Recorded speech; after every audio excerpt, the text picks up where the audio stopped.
Okay, you guys, let's focus a little bit on our conversation now, and then you can worry about that paper in a few minutes, okay? So would someone spend a few minutes just describing the scene? Like what was happening? Well, when we first entered, there was like too many things. There were like, we were disoriented because there was so much to do. And Okay. these books and this equipment. We were trying to help a patient who had a heart attack at first, and before we did the blood pressure to make sure that his blood pressure is normal. Then he had a heart attack, we helped him, and then his heart stopped. He was not breathing, sorry. Then we did the CPR on him. Okay, do you guys all agree that she described the scene accurately? Yeah. Okay, and this is true, this is what happened. So, and the reason why we're debriefing is because we all want to learn from this experience, right? This was fun and it was really interactive, but we have things to learn from it. So, just curious, what are your initial reactions to it? What are your initial feelings? It was stress. It was a little bit stressful? Because we have a timer and It's in the moment. that is also this puzzle like to figure out like which one's a distraction, which one should focus on. That was really that was really hard to figure out, especially when you have someone's life on you. Right. Right, someone's life is waiting on you. And at first the life wasn't too critical, right? He just needed his vital signs taken, but then it became Like, more critical. If it was like a serious part, like I think we would have failed. I If don't the guy think- was literally like, No. his disease was much more sooner, we'd be like, no. No.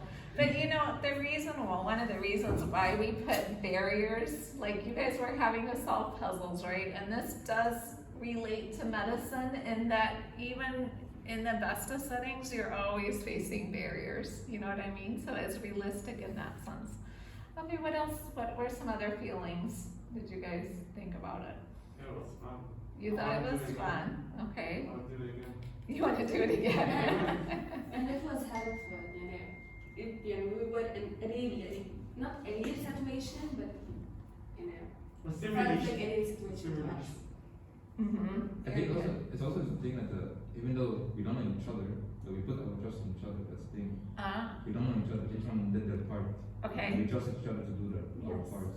Okay. I think the first time we worked together, though, we did pretty good job. Uh-huh. Each one were doing their thing, and they didn't say no, like they actually did it Okay. without any second thoughts. All right, so you feel like everyone was in. We're gonna come back to this piece, this teamwork piece here in a little bit. It's really important. Celine, I'm curious, any? I think the patient was good actor because like we weren't feeling under pressure and like he didn't wake up and like what should we do? Like, it was a real situation, like where this sound was coming from, like we're doing something wrong. What are we supposed to do? Uh-huh. So Was it helpful to you to have a real patient versus like some stuff pillows Yes. or something? Yeah, I'm so glad Matthew helped out. Celine? When the patient woke up, we Uh-huh. feel like he did something. Ah. Yes, and like something go out of us. It is the very- fear and, yes. Oh, that's nice. It is very rewarding to save a life. Good, good. And you did. You saved a life today. All right. So let's start focusing now on some of the issues, okay? Or just things. Like, what did you guys think went well? Doing the things on the patient, like the blood pressure and everything, and that went well. Okay, so you felt like your actual actions that you were doing to the patient went well, okay? And the CPR, the way that we did it, was, Okay. even though that we stopped like few seconds, which was wrong. Okay. but we did it. All right. One thing I noticed when you guys were doing CPR that interested me is I noticed that there was like this whole confusion when it came time for the second person to give the breaths. Like you guys were just all like, you do it, who's doing it? You know, you were all like standing at each other. What do you think could have helped you in that situation? Anyone can jump. And We should have planned, like say I will do one cycle like this and do 2 breaths. but we cannot plan it before. We can just speak it out. Okay, but what do you think may have helped you in this whole situation, like from the get-go? Can you guys identify maybe what was missing? I might be being a little Especially too from vague. the mind, like you do that, you do that. You think you needed a leader? Is that what you're Leadership. saying? So for not like anyone do No, that. we were running away from having شنو المسؤولية responsibility of if the patient died. No, I'm not doing it. You do it. You feel like you were giving it to each other instead of someone Yes. owning it? Okay. Do you guys agree? No, I don't. You don't agree? Okay, that's fine, Abraham, you could not agree. What do you think is going on? Well, I don't know. I don't know why they didn't take turns because I wanted after I looked at once like some were hesitating to go, but no one wanted to do it. So I didn't know why. But I agree with Adi. I think it was supposed to be a leader to tell them do it without any hesitation.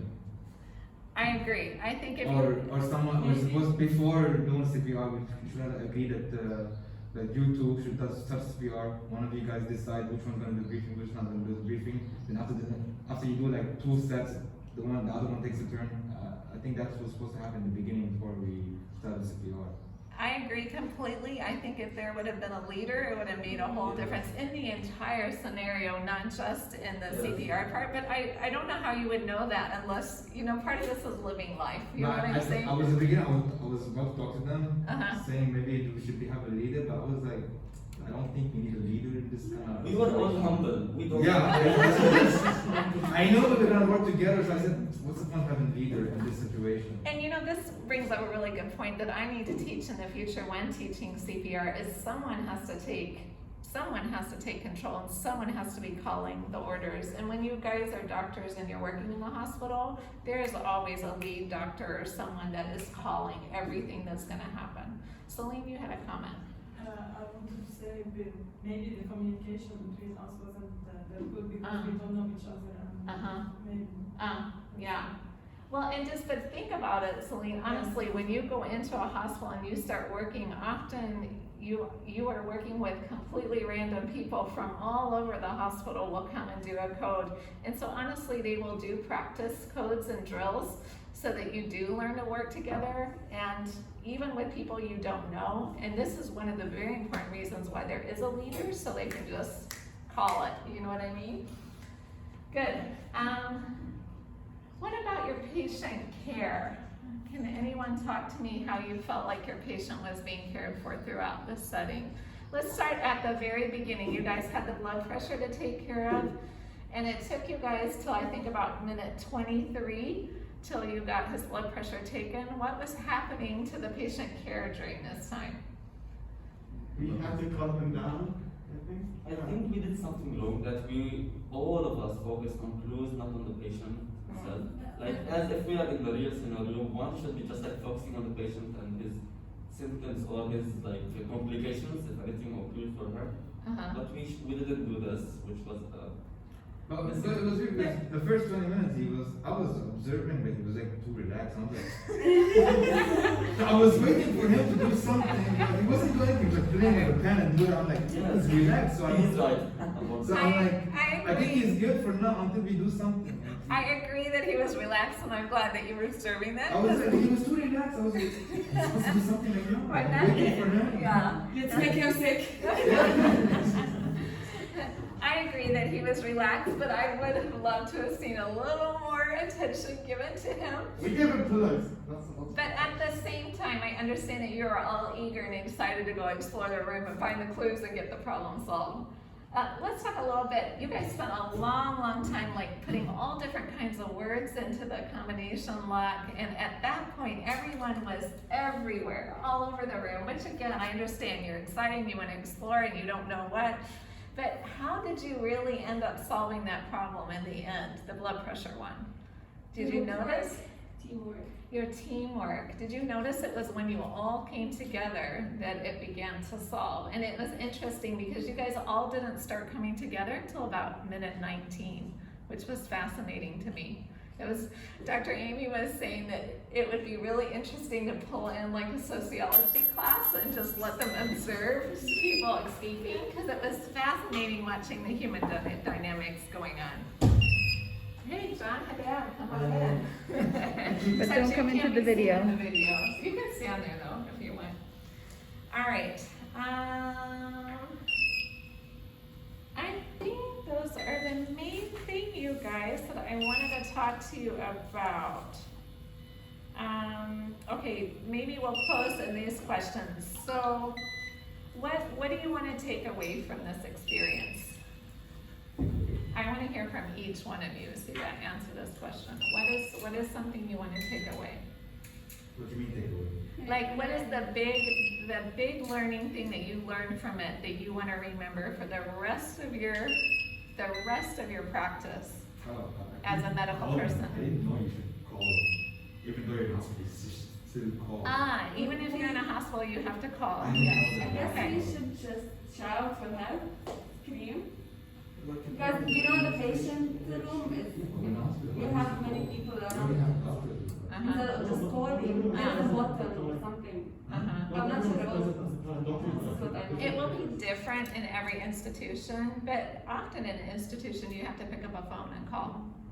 There's usually not 5 medical professionals standing in the room, you You know? should have big buildings, so. Right, and usually there's a whole team that will arrive, it will announce over the intercom, you'll be like, there's a code, usually you call it a code blue or code red, every hospital has its own thing, and you'll be like, there's a code red in room 552 or whatever room you're in, and then everyone will start arriving, yes? I think one thing that I would take with me is, for example, we waited until the minute 20 to ask for the hint. We were too proud to ask for a hint. We can do it, we can do it. I think it's okay to ask for help from the beginning. Because if we really asked like from the beginning, we would have solved it like in maybe 15 minutes. Because the time we got the hint, we finished in 10 minutes. So. It's true, and you guys had almost uncovered all your other Yeah, clues yeah, in the That room. took us all our time. It did take you all your time. We were too proud to ask for help. It's okay. I mean, it's part of it was you were wanting to solve it on your own, so don't feel bad about that. That's okay. Also, working in a team is not bad. Working in a team is beautiful, and this you'll do the rest of your life. And the medical professionals work as a team. It's very powerful to work in a team, but it can be frustrating. Was there anything frustrating about working in your team? No. Nothing. Okay. Everyone was professional. No. Okay. Celine, what do you want to take away? We should relax when we see the patient in front of us having stroke or heart attack or anything.